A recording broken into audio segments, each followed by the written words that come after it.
안녕하세요. 안철호입니다. 자, 오늘 이 시간에는요, 지난 시간에 이어서 간섭에 대한 내용부터 회절, 그리고 도플러 효과까지 쭉 한번 이어나가 보도록 하겠습니다. 자, 지난 시간에 우리가 마지막에 배웠었던 게 바로 이제 간섭에 대한 내용이었는데, 어떠한 두 개의 파동이 만나가지고 진폭의 변화가 생기는 것을 말했었고요. 보강 간섭과 상쇄 간섭이라는 게 있었습니다. 보강 간섭은 진폭이 이제 커지는 현상. 상쇄 간섭은 진폭이 작아지는 현상을 얘기를 했었는데, 자, 오늘은 이제 그것의 대표적인 이제 예의 하나인 일단 물결파의 간섭에서부터 이제 한번 생각을 한번 해볼 텐데요. 자, 한번 그림과 함께 이 물결파의 간섭을 통해서 우리가 무엇을 알 수 있는지도 한번 다뤄보도록 하겠습니다. 자, 우선은 이제 우리가 물결파의 간섭 현상을 보기 위해서는 커다란 일단 수조를 하나 준비를 하는 겁니다. 이게 약간 투명한 형태의 어떤 수조를 이런 식으로 이제 되어 있는 투명한 수조를 이렇게 준비를 한 상태에서 여기다 이제 물을 채워 넣는 거예요. 그리고 이제 물에서 진동을 발생을 시키는 거죠. 예를 들어서 이제 어떠한 그 이제 위에서 내려다 모습을 간단하게 그리면 어떠한 이 파원을 이제 두 군데를 잡아가지고요. 여기서 이제 물결파를 둥둥둥둥둥둥 이런 식으로 이제 발생을 시키게 되는 거예요. 그럼 여기는 여기대로 이제 물결파가 이렇게 형성이 될 것이고 이쪽은 또 이쪽대로 물결파가 이런 식으로 형성이 되겠죠. 사실 우리가 이제 책에 나와 있는 것처럼 이렇게 그림으로 나타내서 하나의 물결파 또 하나의 물결파를 이렇게 그림으로 그려가지고 예를 들어서 실선이 만나면 결코 마루와 마루가 만난 거기 때문에 그 지점은 보강 간섭일 거예요. 또 점선과 점선이 만나면 골과 골이 만난 거기 때문에 거기도 역시 보강 간섭이 될 것이고요. 실선과 점선이 교차가 되는 곳은 마루와 골이 만나는 곳이기 때문에 그 부분은 상쇄 간섭이라고 얘기할 수가 있을 거예요. 근데 이제 이거는 말 그대로 우리가 그림으로 나타냈을 때 그런 것이지 만약에 여러분들이 실제로 이러한 실험을 한다라고 한번 생각을 해보세요. 뭐 예를 들어서 이제 물을 받아놓고 둥둥둥둥 두들기면은 그냥 사실 물결이 다 꿀렁꿀렁꿀렁꿀렁 거리는 거지. 사실 그걸 보면서 여기는 보강 간섭이네, 여기는 상쇄 간섭이네. 이걸 사실 어떻게 눈으로 찾겠습니까? 그죠? 근데 그것이 실험을 통해서 구분이 가능하다는 얘기예요. 그게 무슨 말이냐면요. 자, 아까 말씀드린 것처럼 이렇게 투명한 수조에다가 물을 담아놓고 지금 한 것처럼 이렇게 물결파를 발생을 시킵니다. 그리고 어떻게 실험을 하게 되냐면요.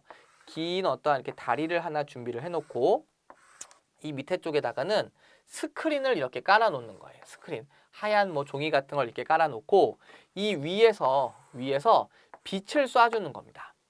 그러면 이제 우리 눈에는 사실 보면 전체적으로 다 이렇게 흔들리는 것처럼 보이지만 분명히 어느 지점은 보강 간섭이 일어난 지점이 있을 것이고 또 어떤 지점은 분명히 어딘가에는 우리가 눈으로는 쉽게 구분할 수가 없지만 분명히 상쇄 간섭이 일어나는 부분도 우리가 찾아낼 수가 있을 거예요. 그래서 보강 간섭은 올라갔다가 내려갔다가 윗볼록, 아랫볼록, 윗볼록, 아랫볼록 하면서 이렇게 진폭이 커지는 이러한 현상이 일어나는 것이 보강 간섭일 것이고 상쇄 간섭은 보통 마루와 골이 만난 거기 때문에 같은 진폭이 만났다면 진폭이 0이 되는 어떠한 지점이 바로 상쇄 간섭이 일어난 지점일 거예요. 그런데 이렇게 눈으로는 구분이 될 수 없지만 이러한 물결파가 진동을 하는 곳에서 빛을 쏴주게 되면 이 밑에 생기는 이러한 무늬를 통해서 우리가 보강 간섭 지점과 상쇄 간섭 지점을 구분해낼 수가 있는데 어떻게 구분을 해내게 되는 거냐면요. 이렇게 올라갔다 내려갔다 올라갔다 내려갔다 하는 부분은 우리가 봤을 때는 어떤 식으로 보이게 되냐면요. 우리가 이제 뒤에서도 다뤄지게 되지만 우리가 렌즈에는 볼록 렌즈가 있고 오목 렌즈가 있어요. 볼록 렌즈 같은 경우는 빛을 이렇게 모아주는 역할을 하기 때문에 무늬가 약간 밝은 무늬가 나타나게 될 것이고 이 오목 렌즈 같은 경우는 이런 식으로 빛을 이렇게 퍼지게 만들기 때문에 무늬가 약간 밝은 무늬가 아니라 약간 어두운 무늬가 나타나게 될 거예요. 그래서 이렇게 보강 간섭이 일어나서 윗볼록, 아랫볼록, 윗볼록, 아랫볼록이 하는 곳은 바로 이러한 볼록 렌즈와 오목 렌즈의 효과에 의해서 이 밑에 나타나 있는 무늬가 밝았다, 어두웠다, 밝았다, 어두웠다. 이런 식의 어떤 밝기의 변화가 생기는 곳이 나타나게 돼요. 그에 비해서 상수의 간섭이 일어나는 지점은 진폭의 변화가 없는 곳이다 보니까 밝기 변화가 생기지가 않는다는 거죠.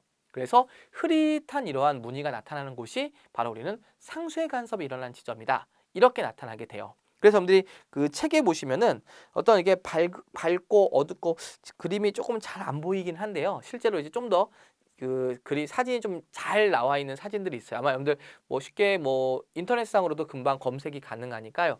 물결파의 간섭 실험이라고 해가지고 한번 검색해 보시면 좀 더 이쁜 사진들을 좀 보실 수 있으실 거예요. 그래서 밝았다 어두웠다 이러한 밝기 변화가 있는 곳이 물결파에서는 보강 간섭이 일어난 지점이고요. 흐릿한 무늬가 지속이 돼서 약간 이렇게 뭔가 이렇게 선처럼 이렇게 막 보이는 곳이 있어요. 거기를 우리는 마디선이라고 해서 마디. 바로 상쇄 간섭이 일어나는 지점을 우리가 마디라고 부르거든요. 바로 그 마디선이 위치하는 곳이 바로 상쇄 간섭이 일어나는 지점이다. 이렇게 나타낼 수가 있어요. 그래서 이러한 눈으로 봤을 때는 이런 물만 봐서는 우리가 간섭이 일어난 곳을 정확하게 찾기가 좀 어렵지만 이러한 그 밑에 있는 스크린에 나타난 이러한 무늬들을 통해서 우리가 물결파에 간섭이 일어나는 어떤 장소들을 찾아낼 수가 있게 된다는 거죠.